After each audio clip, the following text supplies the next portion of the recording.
Celluloid Junkie.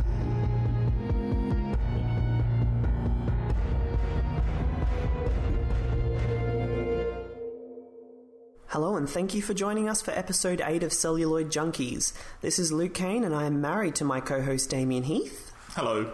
While secretly being in love with my other co-host Cameron Crothers. Hey babe.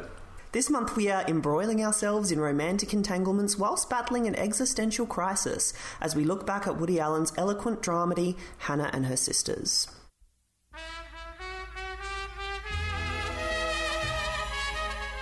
There's something very lovely and real about Hannah. She gives me a very deep feeling of being part of something. Did you ever read this one? Elliot, don't! Lee, I'm in love with you. You mentioned to me yourself that you and Elliot were having some problems. You were having problems, and problems that are my business, which I don't see how you could know about in such detail. It's a good thing we had a talented daughter. I can only hope that she was mine. With you as her mother, her father could be anybody in Actors Equity. 2 months ago, you thought you had a malignant melanoma. Naturally, the sudden appearance of a black spot on my back. It was on your shirt. I'm gonna cry. You want my husband to have a child with you? Yeah, don't answer now. Just, take it home and think about it for a while. God, I should have married you. Years ago, when you wanted to. I should have agreed. Oh, God, don't you know it never would have worked? It's an epiphany of the soul, if you know what I mean. No, I know exactly what you mean, Tom. I don't know if you remember me, but we had the worst night of my life together.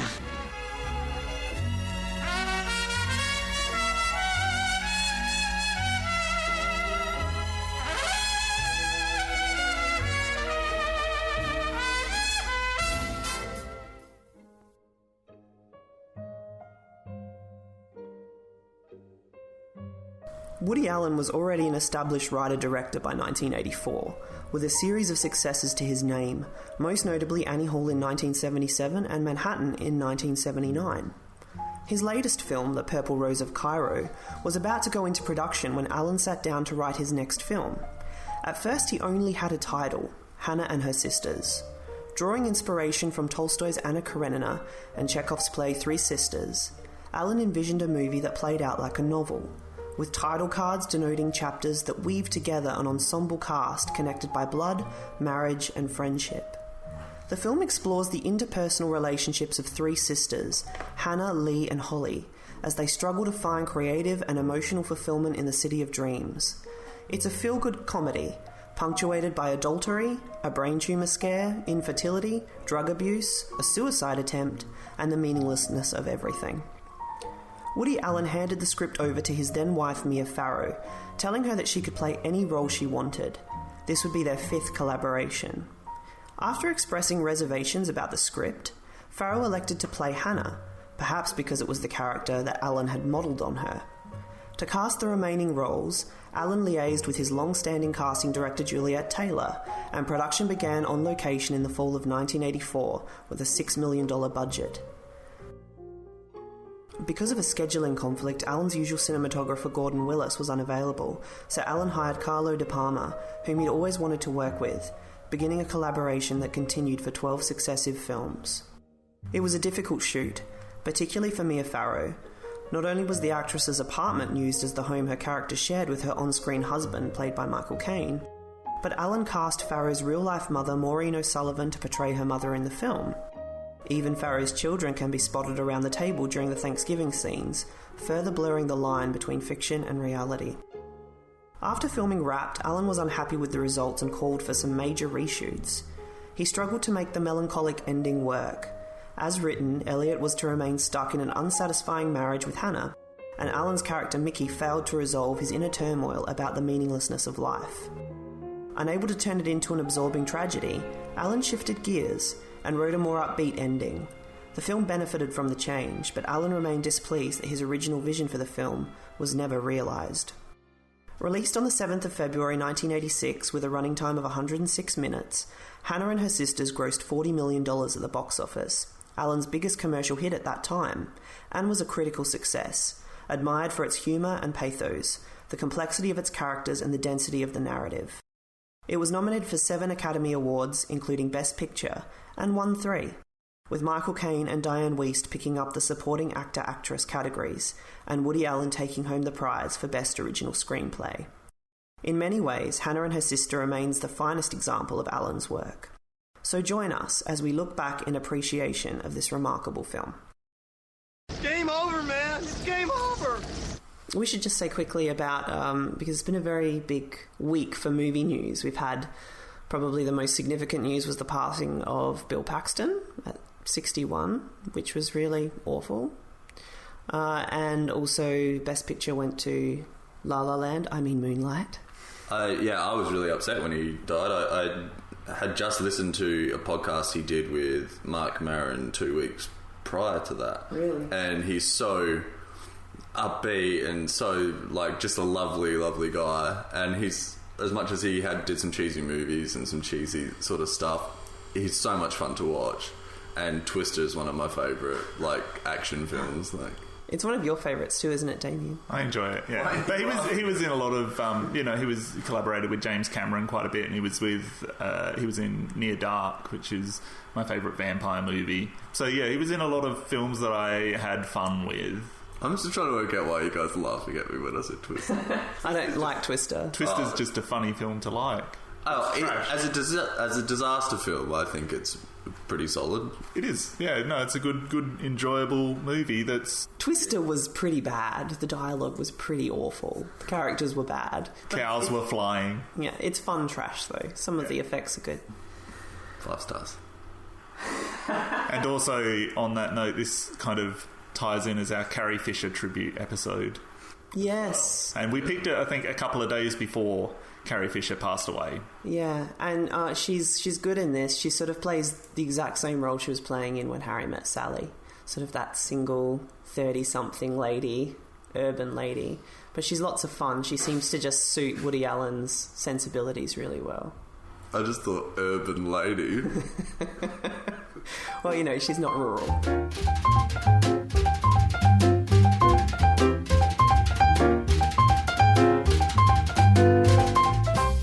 So Hannah and Her Sisters differs a lot from Woody Allen's previous output in that, I guess, for 10 years he was making pretty funny, lightweight movies, and then for 10 years he was making pretty difficult movies about relationships, and not necessarily relationships that work out. In most cases they didn't work out. So just because this one has a different ending and a different feel to it, it's different in that respect, and it becomes life-affirming because it's not as pessimistic as his other work. I think it's funny that he's got this character in the film that he's playing, Mickey, who's like a lot of his Woody Allen characters before, but Woody Allen, in his big 2 films to that point, Annie Hall and Manhattan, was alone at the end of those movies, and so, or at least he wasn't in a relationship with the person that he wanted to be in a relationship with.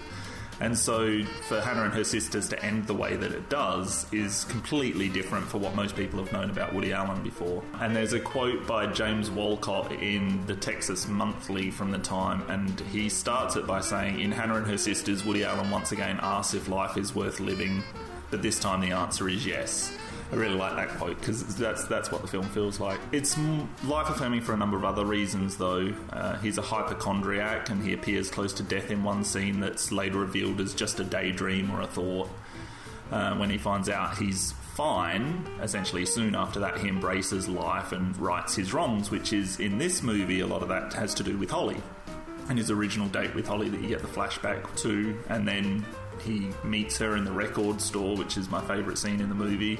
Lee leaves Frederick, who's a grumpy, obtuse recluse who hasn't finished his teaching of her, which is a condescension, and she can't handle being shut in and away from the world, so she wants to embrace life again. Hannah is the person that keeps everybody together, herself, her marriage, and her family. She's even her parents' keeper. She excuses her husband, even though she does that unknowingly.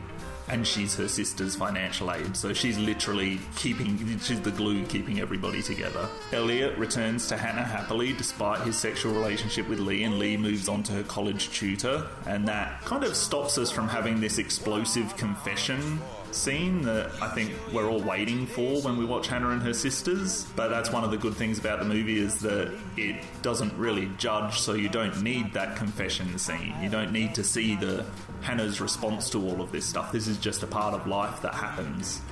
and it's happened and they move on. Obviously the ending is happy, but Mickey's journey itself is a culmination of Woody Allen's own cinematic journey over the past decade, and probably longer for his personal journey. And I love this quote from Roger Ebert's review, and I'll read it now because it ties into this. There's a scene in the movie where Michael Caine confronts Barbara Hershey and tells her that he loves her. She is stunned, does not know what to say, but does not categorically deny that she has feelings for him. After she leaves him, he stands alone on the street, ecstatic, his face glowing, saying, "I've got my answer, I've got my answer."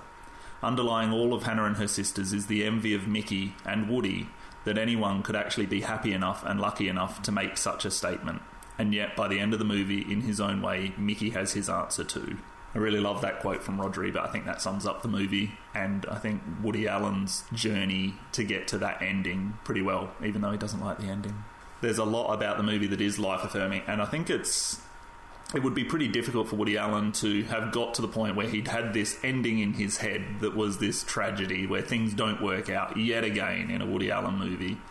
He's got this particular idea in his head, and especially about something like the climax of the movie, that can't come to fruition. It ultimately ends up changing the entire perspective of the film, that he's worked so hard, he's had this idea in his head for so long, he's written it down on paper. I think that's really strange that one move can change the entire perspective of the movie, because if it had ended the way it originally was going to, it would have been a different movie. Yeah, I think you're absolutely right about we are waiting for that confession. Obviously the central thread of the film is the affair with Lee. And, you know, we're all waiting for that to come to a head, and it resolves itself quietly and without it being this big admission. But what's interesting is while they're having the affair, we're never really given the sense, like, we don't get the sense of wrongness about it. And I think for a number of reasons. One, we don't see Hannah very much. So there's no one who's being victimised by it for us to really identify with and get to know. But also the way that the affair is done, it's done in a really beautiful way. It's done with, you know, like these cutesy, awkward exchanges. It's done with those beautiful piano strings of Bewitched, Bothered and Bewildered. It sort of romanticizes it, this kind of affair. It's certainly not just sexually based. There's genuine feeling between these two people. And also I think Max von Sydow's character makes us a little bit sympathetic to Lee and her situation as well. Yeah. So you do want her to kind of escape that, because he is condescending at times. He is, but then the scene where she breaks up with him and he says, "I knew you'd leave me for a younger man," is really heartbreaking. You're suddenly like aware that you do feel bad for him. Yeah, but it's just a mismatch of personalities, really. People with money are having the same problems that people that don't have money are. Like, for me, that's kind of life-affirming in the same situation, like, because the same people are still making idiotic decisions. And yeah, there is a separateness to these characters as there are in all Woody Allen films. Most of them don't work. They're all very much inside the New York arts literature scene. Yeah, I've called them several times in my notes the, like, intellectual elite. That's what they are. Yeah. And they've just got all this time to explore their neuroses because they don't have to deal with the practicalities of life. That's the thing, the time to explore your neuroses. Like most human beings don't have that. Yeah. Like, luxury to have the time to go, I wonder what I'm going to do now kind of thing. It's usually just like, I need to get up today. That's right. But it's really fun for people who do have to contend with mostly practicalities to watch a group of people who can just be so introspective and spend all of this time exploring how they really feel about this and that. I think another reason why it's life-affirming is because all these characters are reaching for something. Whenever you see a character that really wants something, even if it's wrong to want it, like in the case of Elliot, that's always going to be kind of powerfully... it's a powerfully optimistic thing. You know, people who are passionate, who desire something and who go for it. That's really wonderful. And this film is all about that. People reaching for something. Even Mickey is reaching for the reason to go on, the reason to get up out of bed. Well, Mickey's journey, and obviously we'll get to this later, is grander than everybody else's journey, I think. But Holly's journey is... it's so much smaller in some respect. You know, she's not having this affair, so it's less. It's like she's very flighty about what she's doing. Yes. And she has a different idea every week about what she wants to do, or seemingly every week. But she feels like the one person who isn't part of this intellectual elite, and she's the one person who does want to work. And also she feels like the one that's the closest to skirting the edges like she's going to fall off. She's the most unstable, the most fractured, and all of them are pretty fractured except for Hannah. What is Hannah striving for? That's a good question, and Hannah is... We're going to, I think, talk about that a little bit later. I really like the title of the film, Hannah and Her Sisters, because it creates a divide. Like, it very, Hannah and her sisters, the two other sisters are grouped together, and you could pretty much group everybody else in that other side of it, because Hannah isn't... I think Hannah is reaching for to be a good mother, to have a great career, to look after everybody, to keep everybody together.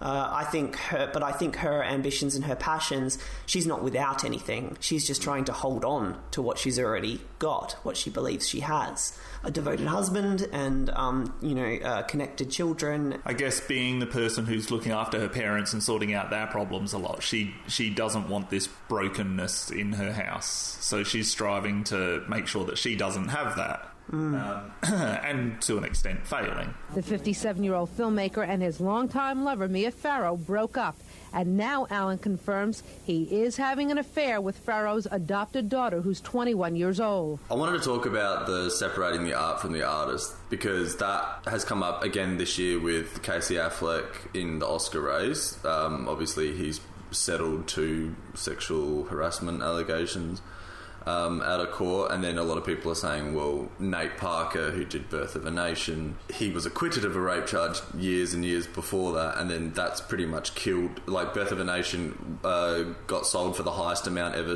purchased at Sundance or something, I think, and then everyone was like, this is going to be an Oscar thing, this is going to be, all of that kind of thing, and then it just died because of that rape allegation thing came up, which he was acquitted of, and that was fine. Casey Affleck settled something outside of court, and he wasn't really pushed on it at all. It didn't change it, and we now know who won.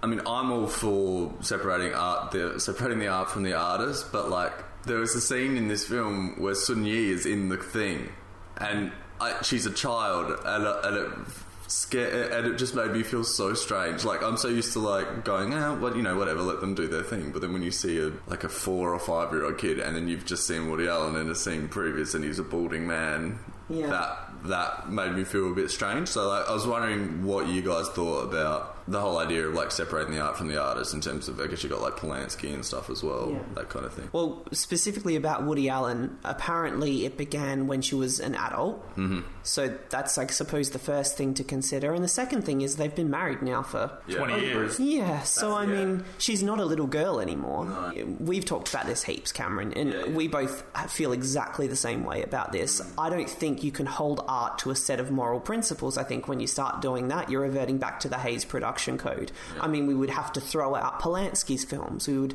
have to... And imagine all the artists throughout history whose work we would have to deny ourselves because perhaps they weren't stand-up people. We're not celebrating the person. We're celebrating what they've produced. We're celebrating the work. And I just think it's wrong. There's a very grey area around Woody Allen, though, in particular, about, what he did and whether he did anything that was wrong. But certainly I think he did things that were kind of morally questionable, and Mia Farrow certainly thinks that he did. Yeah.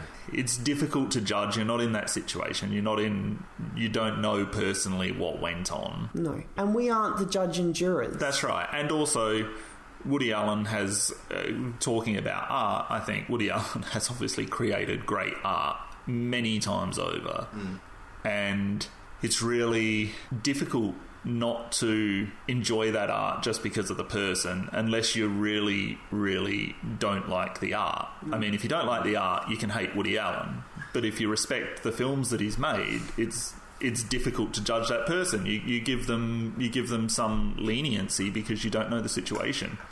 This came out a few months ago because Meryl Streep at the Golden Globes said something about Donald Trump, and then the right wing started saying that Meryl Streep gave a rapist a standing ovation when she stood up and clapped for Roman Polanski when he won Best Director for The Pianist. They're two very separate things. It just shows how it's kind of devolving into absurdity. Yeah. Oh, well, I looked twice at somebody who was a child molester, so I must be an awful person. Social media is giving us, everybody, this podium to kind of expound their self-righteous flatulence. I mean, we've all become these I don't know, figures of moral determination. We're the gatekeepers behind a fucking keyboard. It makes no sense to me whatsoever. But can we not? I mean, the real story should have been the fact that Nicole Kidman developed a new clap.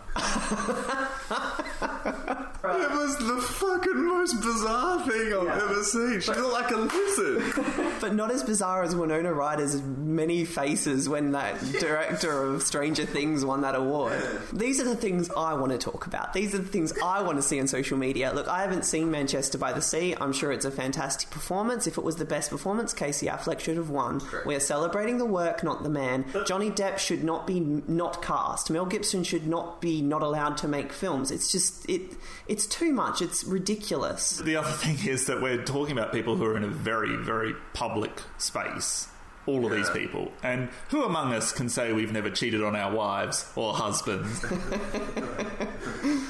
Well, that just got a bit personal. I don't know where to pivot from here. I'll be honest with you, I can't do a Kellyanne Conway here. That's a quote from The Simpsons, Cameron. I'm surprised you didn't pick it up. But everybody has done things that they're probably not proud of, that if they were in a very public space and they were being watched by millions of people, they would be ashamed that those things got out. Yeah. These situations sometimes wouldn't even arise if these people weren't specifically celebrities as well. Like, there are a couple of situations like that. But for sure, the fact that it gets played out in an open forum that they have no control over is troubling. So I feel like they should all get Oscars. I think someone like the President of the United States needs to be held account for the way they behave, because the President is essentially supposed to be kind of an idealistic model for how to live your life and how to make decisions. But if you're an actor... I mean, actors don't even really need an education, and it's just the work. We can't deny ourselves great art that means something, art that moves people, that uplifts, inspires, transforms, because one participant in it may have done something questionable. That's what the courts are for, and let the courts decide. Everybody else just needs to shut up. I agree. Mickey, you're off the hook. You should be celebrating. Can you understand how meaningless everything is? Everything I'm talking about. Our lives, the show, the whole world, it's meaningless. Yeah, but you're not dying. No, I'm not dying now, but when I ran out of the hospital, I was so thrilled because they told me I was going to be all right. And I'm running down the street, and suddenly I stopped because it hit me. All right, so I'm not going to go today. I'm okay. I'm not going to go tomorrow. But eventually, I'm going to be in that position. You're just realizing this now? No, I don't realize it now. I know it all the time, but I managed to stick it in the back of my mind because it's a very horrible thing to think about. Can I tell you something? Can I tell you a secret? Yes, please. A week ago, I bought a rifle. I went to the store, I bought a rifle. I was going to, if they told me that I had a tumor, I was going to kill myself. The only thing that might have stopped me, is my parents would be devastated. I would have had to shoot them also first. And then I have an aunt and uncle. It would have been a bloodbath. Not only is Mickey largely unattached from the rest of the cast throughout most of the movie, so that's one difference there. But his story arc is a more universal thing. It covers everything. This existential crisis that Woody Allen goes through in all of his movies that affects all of his relationships is present here, but it's just about life this time. And the good thing that he gets out of it when he overcomes this is a relationship, but it's a byproduct of what's happening to him. He's thinking life and death and the meaninglessness of life. And the other characters are all grappling with these day-to-day uncertainties. They're questioning their own motives and their own situations. For instance, Holly can't find a place in the world, so, is she an actress, a caterer, a writer? Will David choose to drop her off last? What does it mean that he's picked April? So it's all these little questions, and she's unsure of everything. And Lee, she's with Frederick, as we talked about. He's grumpy, but she's a breath of fresh air, so should she stay or should she go? And does she love Elliot, or is he just different, more exciting? Why is she doing this to Hannah? So there's all these little internal questions that they're grappling with. And the really amazing thing about this movie is that when, you get this 3 Thanksgiving structure, and the first one, they're in the situation that they are in presently. And by the second Thanksgiving, it's this time of real strife. and everybody's world has been turned upside down somehow. There's the story with Mickey resolves, and that resolves the stories for all of the other characters. So at that point, they come to some kind of understanding about the answers to their own questions. And so by the time of the third Thanksgiving, it's a time of contentment. Mickey's story, even though it feels somewhat isolated, feels grander, and it feels like it's tackling really big issues that everybody deals with. The idea that distraction as a kind of form of salvation. I was just going to say, for me, it was... and that's what you think the family characters are doing? That's what I think everyone does. I think even when Mickey gets his answer, he gets it because he's watching Groucho Marx Brothers movie Duck Soup. Well, movies are a distraction. And that's what all the characters are. They're all distracted, healthily distracted, with these little questions that kind of are kind of the grain of their lives. What Mickey contemplates is frightening. If you look into it, it's like looking into an abyss. And we've all been there. I remember when I was about 15, I kind of realised that I was going to die and that I didn't believe in God. It kind of all hit me at once, and it terrified me, and I kind of stepped outside of myself, and I kept saying to my parents, I'm not myself. I'm standing beside myself. I don't feel like I can feel anything anymore. I think what had happened to me was I was so stricken by the idea of my own mortality that I don't know, disappeared outside of myself because it was too frightening to be inside my own skin. And my parents took me to therapists and would, it was really bad for a while. And then I sort of, after about a year, just grew out of it, and I've never ever considered it since. I do believe that when I die, that'll be it, and that'll be it forever. But I guess I somehow resolved that inside myself, and am now happily, healthily distracted for the most part. How good is Mickey's character's dad when he just goes, I'll be unconscious? Or what a silly thing to think about. Yeah. And he's like, what do I know? I'll be unconscious, or I won't be, whatever. It's so good. Yeah, and I was going to say, there's some real kind of homeschooled common sense and wisdom in that, as simple as it is. We can't dwell on it. And that's ultimately what I think Mickey discovers. And, while Mickey's going through this, he's not really living, but all the other characters are living. They're going up and down, they're trying new things, they're falling in and out of love, they're expressing their petty hurts and their jealousies and their affections, and they're feeling it. They're living in the present. Mickey's not living in the present. He's kind of backed out of himself, and he's stepped back, and he's looking at this grand, terrifying notion of what it means to be alive. And it's only once he kind of lets go of that. And he has that beautiful line at the end. I watched this with Horizon. His favourite moment was when Woody Allen's telling Diane Wiest about how he almost shot himself. I love that. I started to feel, how can you even think of killing yourself? I mean, isn't it so stupid? I mean, look at all the people up there on the screen. They're real funny. And what if the worst is true?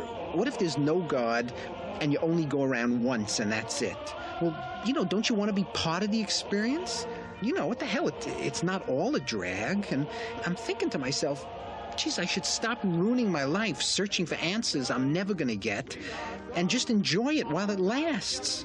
And, after, who knows? I mean, maybe there is something. Nobody really knows. I know maybe is a very slim reed to hang your whole life on, but that's the best we have. And then I started to sit back, and I actually began to enjoy myself. It's something we haven't heard from Woody Allen before. He usually likes to leave us in limbo with that. But here he kind of gives us an answer, and that's really what separates Hannah and Her Sisters from everything else he's done. I'll bring it up again because I love it. But, little Alvy Singer at the start of Annie Hall, and that scene where he goes to the therapist's office and he stopped doing anything, and his mum takes him there. And he's worried because the universe is expanding, and one day it's going to blow up. Well, the universe is everything, and if it's expanding, someday it will break apart, and that will be the end of everything. What is that your business? When you start to think too much about life, you do get to the centre of it, which is that ultimately we are going to die, and that's going to be it.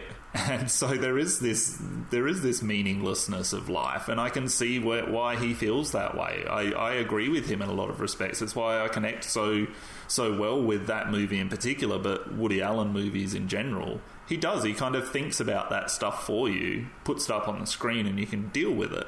And there's not many films that can do it in a way that is accessible. that isn't just completely dour and morbid, but he does it in a way that makes you kind of play with those ideas in a way that's not too threatening, doesn't make you feel too vulnerable. And that's a running theme through Woody Allen movies, is that not only does he forget to live, but he chooses not to. Yeah. Because of the way that he's thinking. Hannah is emotionally stable, which is generally considered an attribute, but here we view it through a pretty oppressive lens. Why do we feel a certain hostility towards her and instead place our sympathies with the characters who are less together? We learn about her a lot of the time through a distance, so as an audience member you kind of put her at a distance. I think she's ridiculously well played by Mia Farrow. I think she's the most level-headed one, and I guess you kind of, because you are rooting for these underdogs that are going around fucking everything up, the fact that she's so level-headed and everything she says makes sense. Yeah. As well. There is a certain passive aggressiveness, I think, to her, especially we see it with Holly. Yeah. I feel like she has a right to say what she says in the dinner scene. I think so too. I just think it's interesting that someone could suffer from a surplus of self-sufficiency.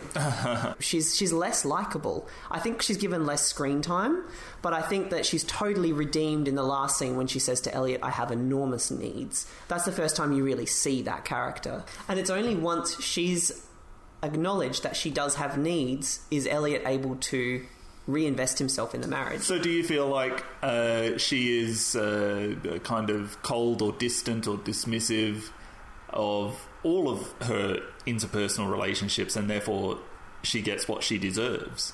I don't think she gets what she deserves, because I don't think anyone deserves infidelity. So that's why you feel like Elliot and maybe the other characters are blameless, though, because they are responding to the way that she is. Yes. I think that both characters, both Elliot and Holly, say to Hannah, we want to help. We want to know. Remember she says, I don't want to bother anyone? And then Holly says, I'd like to be bothered.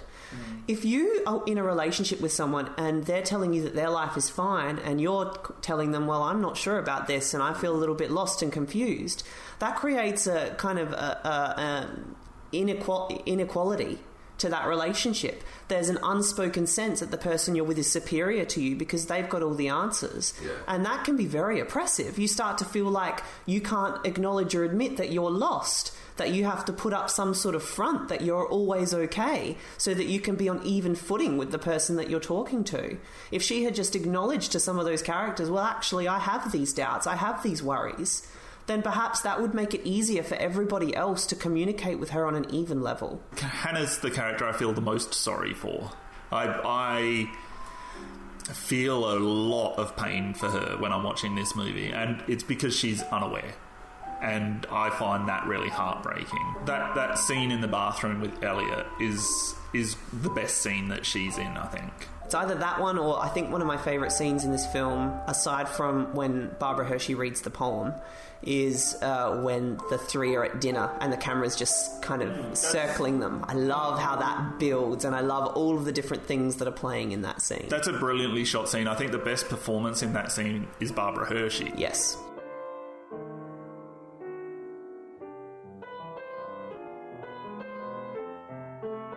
It's interesting that Hannah is really together, but Holly and Lee aren't, and the few glimpses we get of their parents, it makes perfect sense why all of their children would be total fuck-ups.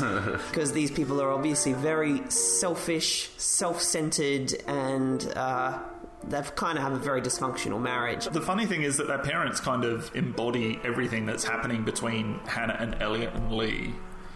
And to an extent, Holly. They fight and they have other lovers, or she does. And yet they come back, and at the end of the day they can talk about how beautiful this moment was at some point in their past. And I think that there, you don't see much of them, but that there is kind of what's happening throughout the entire movie with every other character as well. The film is filled with these awkward scenes where one character is imposing upon another, and it's often very inappropriate. How does Woody Allen successfully balance the comedy with those tensions? The comedy that's in there works really well. Even Mickey walking out of the doctor's office, having been given the news that he doesn't have a brain tumour. He's walking, I think he jumps when he gets outside, and then he's really happy, and then he stops. And he realises that he's just going to die some other time anyway. Yeah, move swiftly to the next crisis. Again, that's typical Woody Allen in all of his movies. If something gets resolved, something else comes up. There's this scene early in the movie and he's walking through the hallways of, I guess, this sketch show that he works on. And the producer comes up and says, take out the scene about child molestation, and he responds with, haven't you read the papers lately? Half the country's doing it. You know, it's a perfect introduction to Woody Allen's character in this movie. He's still going to be funny. I think Mickey, strangely, even though he's going through this huge crisis, life and death, could die, might have a brain tumour, he provides most of the comedy in this movie, far more than anybody else. His bad date with Holly is really funny, but when he meets her again in the record shop, I think that scene is really funny as well. Like, he tells her, I hope you've developed a personality since our first date. You know, the dialogue in that scene is so quick and fast and sharp, and it's so well done, and it's performed brilliantly by both of them. And that's the scene where I think it's the happiest point of the movie, because they've only ever encountered each other. They hated each other. They come along, they're both laughing, they're both smiling, they're giving each other crap, but they're happy about it. You know this is a turning point for both of them.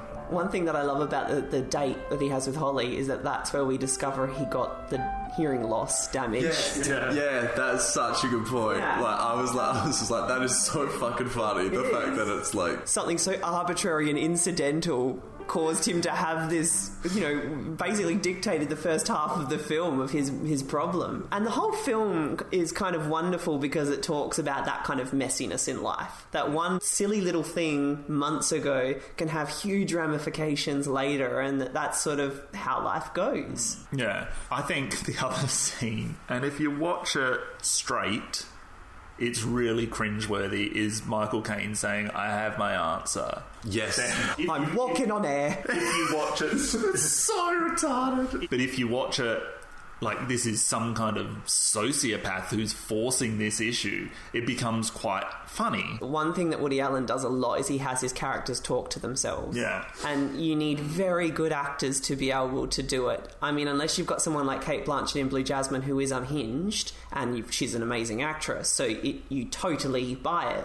But there were a couple of moments in this film where a character's talking to themselves and you're thinking, And it's much better done when it's, they're in the car and we hear Holly or Lee's thoughts and we see their reactions on their faces. That works far more seamlessly than the moments where Elliot is actually talking out his feelings. So Michael Caine won an Oscar for this, right? Yeah. Yes. As I was watching it, though, again, I was like, oh, man, this scene... How did this stay in the movie? Which scene? The scene of Michael Caine walking out and saying, I have my answer. Oh, yes.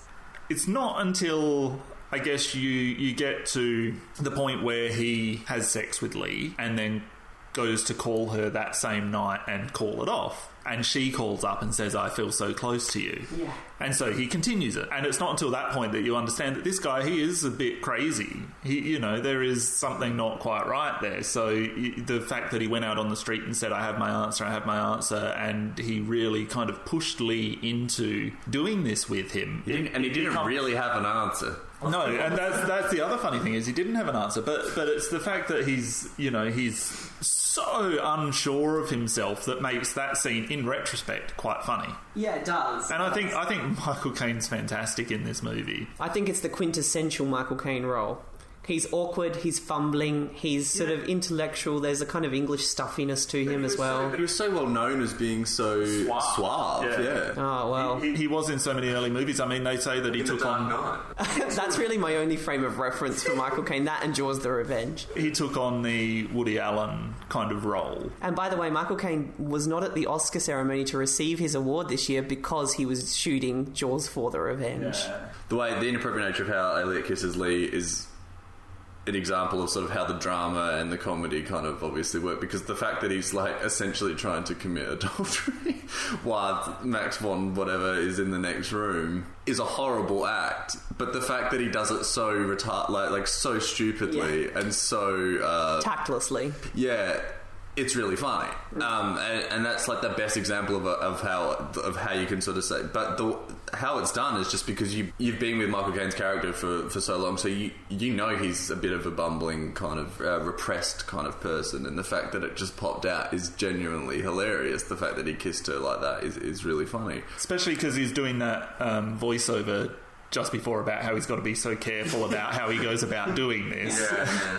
I've got to get her alone somewhere, and then he pounces on her mid-sentence. He leaps on. It's like a cat pouncing. Yeah. For me, I was struck by the idea of three being a crowd and how that kept playing into the film. So obviously we've got, the threesome with Elliot and his wife Hannah and her sister Lee, and that's kind of mirrored with the whole April, Holly, David thing, but then it keeps coming up, like in the scene where they're both in the doctor's office talking about his infertility. So there's now a third party coming into this marriage, and that creates the tension. And I think that it's really interesting that the movie plays with that idea, and that idea of three kind of being an uncomfortable number. Your slightest look easily will unclose me. Though I have closed myself as fingers, you open always, petal by petal, myself, as spring opens, touching skillfully, mysteriously, her first rose. I do not know what it is about you that closes and opens. Only something in me understands. The voice of your eyes is deeper than all roses. Nobody, not even the rain, has such small hands. My absolute favourite line in the film is the last line of the film, which is, "I'm pregnant." Because we know that, and really it's kind of an absurd moment of optimism, particularly for a Woody Allen movie. It's practically miraculous because he's been told that he's infertile. That's right. And, he's sitting there and he kind of gives this summary of what we've seen. Isn't it weird that I started with Hannah and now I'm in love with you a year later? And I think that that's fantastic. And I love that she just listens to him and then with just utter gentleness says, "I'm pregnant." And the movie ends on that note. It leaves you so buzzed when you finish that film. There was this idea that maybe the ending was because he is infertile and he can't provide children, that maybe this was just kind of some red herring thrown into the ending to say that, well, everything's kind of fake at the end of it, and that was Woody Allen's way of doing that. Rather than taking it literally, you take it that, oh, well, this whole thing's a lie because he can't have children. Sort of like an idealistic fantasy about how life would go. I don't know, for me the film is so grounded that I can't find a way to read it that way. Yeah. But I think that's really interesting to consider. It's over. I'm face to face with eternity. Quite large without being detected. Not later, but now. I'm so frightened I can't move, speak, or breathe. Well, you're just fine.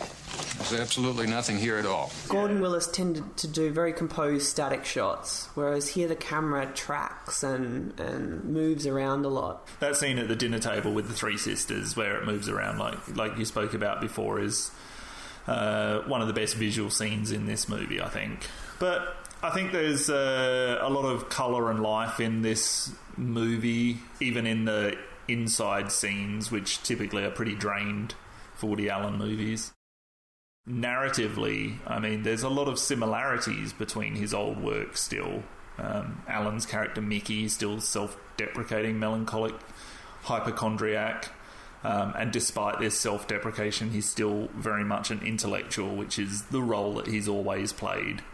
There's the Windsor typeface title cards, which are in every Woody Allen movie. There's the upbeat jazz score and the theme of meaninglessness of life and interpersonal relationships. There's the setting of the art scene, and most of the characters are intellectuals in this movie. Woody Allen had been moving away from a lot of his earlier work in the decade before Hannah and Her Sisters, and I think Annie Hall was the first film to mark a major departure in that narrative style, and that was followed up with Interiors and Manhattan in that 3-year period at the end of the 70s. And like Hannah and Her Sisters, they're a very good mix of drama and comedy.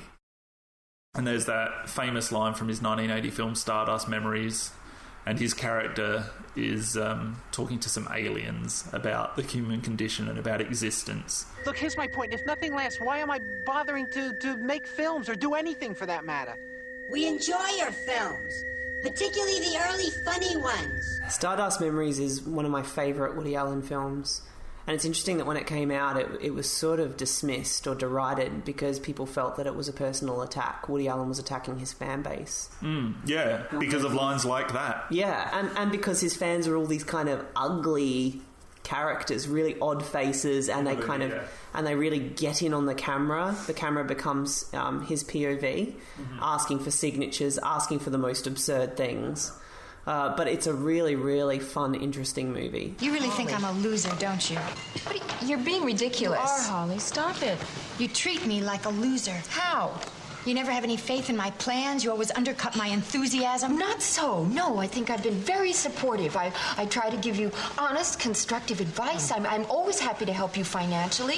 I think I've gone out of my way to introduce you to interesting single men. There's nothing losers. All losers. You're too demanding. You know, I could always tell what you thought of me by the type of men you fixed me up with. Crazy. That's not true. This is the first time that Woody Allen did an ensemble piece where it focuses on, 5 or 6 different threads of characters. Yeah, I feel like he has done that a little bit, but not to this extent. I mean, he did call it the novel on film, and it does have that, even the different chapter headings, essentially. At this point, as he had been in maybe the last 5 years, he was heavily influenced by European cinema, and particularly Bergman, and he would continue to be influenced by Bergman throughout the next 5 years at least. And structurally, obviously, Hannah and Her Sisters is very similar to Fanny and Alexander, which was only released a few years before, and they both tell the story about dysfunctional theatrical families, and they're all kind of bookended by these major life events. In Fanny and Alexander, it's Christmas, and in Hannah and Her Sisters, it's Thanksgiving. And at each point in both of those movies, they're at a different point of their story arc as well. So he took a lot of, I guess you call it somewhat of a remake, but more it's just he used those films as inspiration. A lot of Allen's relationship dramas to this point had obviously ended with separation, Annie Hall and Manhattan, and despite all that happens in Hannah and Her Sisters, at the end of the movie, all 3 sisters are in relationships.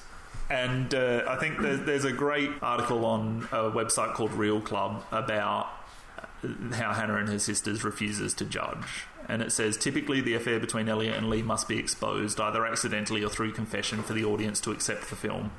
Hannah may forgive her sister and husband or not. Either way, the audience would likely side with Hannah because she's been wronged by Lee and Elliot.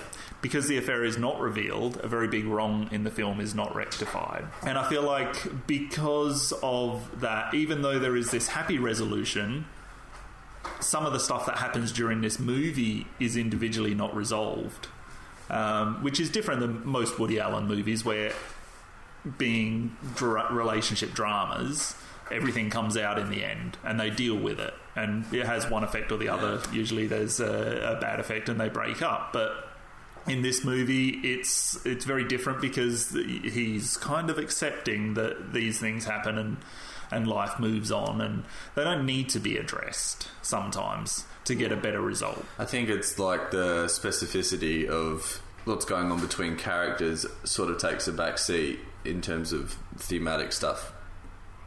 In the end, like it's weird, like it is at the forefront of the plot, but it's not the centerpiece of the theme. If this film had been made in the 40s, Elliot would have had to have been killed at the end, and Lee would have had to have devolved into prostitution. They would have had some awful ends for these characters. So it marks the progress that we've made in terms of what is and is not allowed. And it's funny because at the time, obviously in the 80s, there was this rule in the horror slasher movies were real prevalent at that time as well, and if somebody had sex, they had to die. So this is a difference from that as well, which was around heavily at the time of Hannah and Her Sisters. One of the best shot moments in the film is when Michael Caine contrives to intercept Lee on the street. We get these wide shots of her walking and then him running. to sort of accidentally bump into her. She's going to an AA meeting because they give her comfort. I think it's really funny that both characters talk about that AA meeting. She's like, you should go. You'd really get a kick out of it. It's really great. So throughout all of this film, there's these kind of little amoral things, but it's amazing how as a viewer we forgive, overlook, or even kind of tickled by them, because it's done with such a lightness and exuberance. I did feel tickled. The other thing is, like, you know, the character that Sam Waterston plays... David, that's right. I don't think it's, like, a coincidence that he happens to be an architect and likes all the beautiful buildings in the film as well. Like, that part felt a little bit contrived to me, because it felt like this is Woody Allen showing me some of the beautiful architecture that he likes. Although I did love that sequence. Same, actually, and I agreed with all the pieces of architecture that they showed. I'm like, that's really bizarre, that's really interesting, that's really cool, but I'm like, why am I seeing this? And I love Diane Wiest, what she thinks in the car. She's like, I love that structure, David. Oh, I love the negative space, David. I hate April. And that scene where April's talking about the theory of it behind all of this architecture. Yeah. I mean, that's kind of painful to listen to. I think during that scene you're mostly with Holly. Yeah, and the scene where they're trying to decide who gets to get dropped off first is brilliantly awkward and funny. Love that scene. Yeah, that's really good. Well, I live downtown. Yeah, we both live downtown. Oh. It depends on what way you want to go. You know what? I know. If we took Fifth, then we'd get to your house first, yeah? Right. We could do that. Yeah, but Fifth is so jammed, isn't it? I mean, well, it's jammed. You live in Chelsea, don't you? Yeah. Well, I guess if you live in Chelsea, that's probably first. Oh, okay. And then April. Right. So do we think the film would have been as good had it had the melancholic ending that Alan had originally conceived? No. Agreed. I think that it would have just been marked a real tonal shift, and it would have just felt like this, you know, really insisted upon downer ending that the film did not need. Thank God that he compromised and that he did this, because the film stands out from all those other films, like, as you were saying, Damien, that end on that kind of wistful, bittersweet, melancholic thing, like Annie Hall, Crimes and Misdemeanors, Blue Jasmine, Interiors, you know, all of them, practically, except for this film. And it's really nice to have a Woody Allen film that finally answers that question that he's been putting to us film after film after film, about how do you live happily given what we know is coming. And he does answer it, and he answers it with a real eloquence and a real beauty. He said, I remember Woody Allen said that he'd screamed the original ending, it was so downbeat and everybody was so disappointed every time he saw it, and so he literally had to change it. He was forced to change it for that reason, because even he felt that. And he's kind of notorious for putting down the films that are most loved. Like Manhattan, he said he would shoot it again for free if they didn't release Manhattan. And then, of course, that was released to the most acclaim that he'd had up to that point. So, you know, he's not the best judge of his own work, I don't think. Yeah. I think the ending with that Real Club article about not being judged and wrongs not being righted, the audience at least gets some satisfaction that all of the characters are involved in rewarding relationships at the end of the movie. So if we'd gone for this other ending, then I still think the wrong wouldn't have been righted, because there still hasn't been this big confessional scene, and also the audience isn't rewarded with something that's actually rewarding for those characters. So I think that would have been why it was so disappointing at the time. Elliot, who's a character who I struggle with because I think he's pretty deplorable for a lot of the movie, he has that final scene which kind of redeems him to an extent. So he has that final smile and embrace of Hannah, who's still unaware of everything. So Woody Allen hasn't judged his actions at all, and so you're kind of told not to judge them yourself at that point, because Hannah is happy.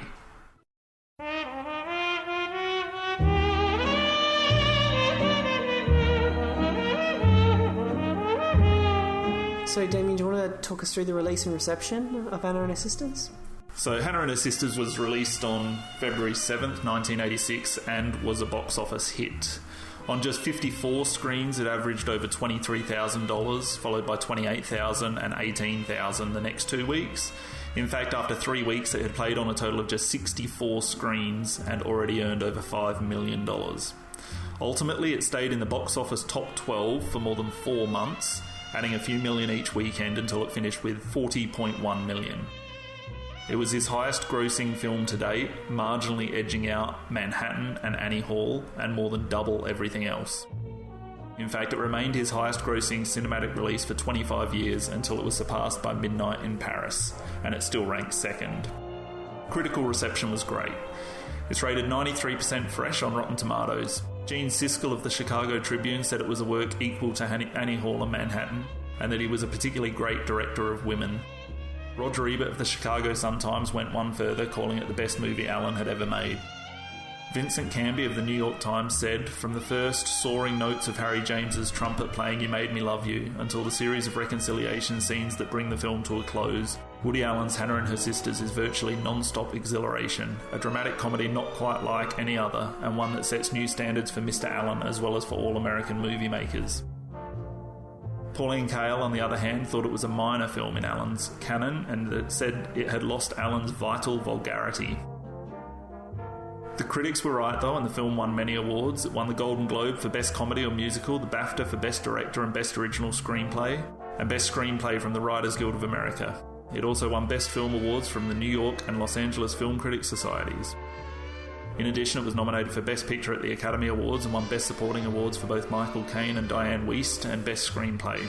All of that is pretty astonishing for a film released in the month of February, most of which are typically forgotten by the time award shows roll around 12 months later. And of course, Woody Allen is famous for never having personally accepted any of his Oscars.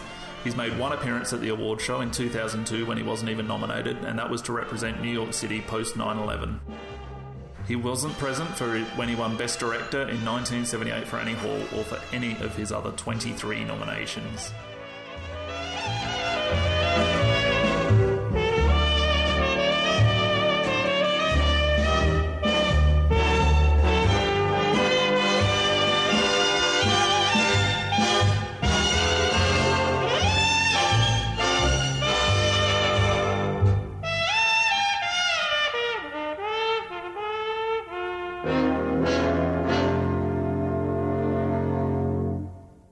So guys, are we ready to do the quiz? Ready. Alright, let's start with Chamomile. Alright. Who did Woody Allen originally want in the role of Elliot, played by Michael Caine? I think I actually have read this, but I don't remember. Damien? It's the sound of thoughts clattering in our heads. The sound of heavy breathing. I would just be throwing a name out to guess, so let's go with Gregory Peck. Oh, good lord. What was he, 80 in by 1986? Yeah. I just was, throwing a name out. I guess it's wrong. Jack Nicholson. Oh, fuck, I did read that, yeah. Okay, so we'll go to Damien. The film is notable for the way it blends contemporary and classical music for its score. Who was the classical composer whose music appears heavily in the film? You're both failing this month. Yeah, I'm not surprised at this one. I don't know. Burt Bacharach? Buck. You didn't give me a chance to say that. Did you know that, Cam? No. That's what I said. Burt Bacharach. A then unknown actress is spotted in an early scene in the film when we first meet Mickey at the TV station. Who was that actress? Julia Louis-Dreyfus. There we go, 1-0. God, we're getting the ball rolling, guys. We've got a correct one. Which cast member died before the film was released? Didn't we talk about this the other day? I don't know. If you did, that's collusion. I believe it was the one that played Hannah's mother. Maureen Stapleton? Yeah. Lloyd Nolan as Evan, the father, and Cameron Hewitt, so he gets that point. So we're on, what, 2-0 now? How the hell am I winning on this? Cameron, what is the name of the poem Elliot tells Lee to read because it reminds him of her? I know it's by E.E. Cummings. I can't remember what it's called. Somewhere I Have Never Travelled. After shooting a particular scene, the crew gave the two actors in it a standing ovation. What was that scene? What was the particular scene? That would be the scene between Michael Caine and Mia Farrow. No. Cameron? I don't actually, I don't know if I remember. Well, I've just deleted one of the scenes for you. Perfect, yeah. Is it the Max von Sydow and Lee breakup scene? It is, yes. Diane Wiest won the first of 2 Oscars playing in Woody Allen films. What was the name of the film she won her second Oscar for? Law and Order SVU. Bullets Over Broadway. Yes! Many thought Hannah was the best film of 1986, but Woody Allen himself didn't think so. What film did he think was the best film of that year? Oh, that's a tough one. Terms of endearment? Cameron? No. He thought Blue Velvet by David Lynch was the best film of that year. Celluloid Junkie.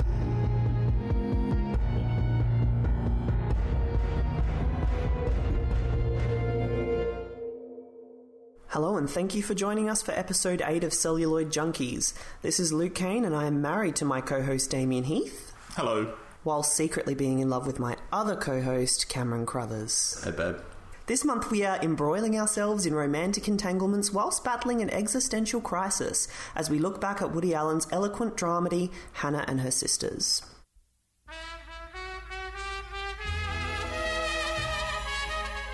There's something very lovely and real about Hannah. She gives me a very deep feeling of being part of something. Did you ever read this one? Elliot, don't! Lee, I'm in love with you. You mentioned to me yourself that you and Elliot were having some problems. You were having problems that are my business, which I don't see how you could know about in such detail. It's a good thing we had a talented daughter. I can only hope that she was mine. With you as her mother, her father could be anybody in Actors Equity. 2 months ago, you thought you had a malignant melanoma. Naturally, the sudden appearance of a black spot on my back. It was on your shirt. I'm gonna cry. You want my husband to have a child with you? Yeah, don't answer now. Just, take it home and think about it for a while. God, I should have married you. Years ago, when you wanted to. I should have agreed. Oh, God, don't you know it never would have worked? It's an epiphany of the soul, if you know what I mean. No, I know exactly what you mean, Donna. I don't know if you remember me, but we had the worst night of my life together.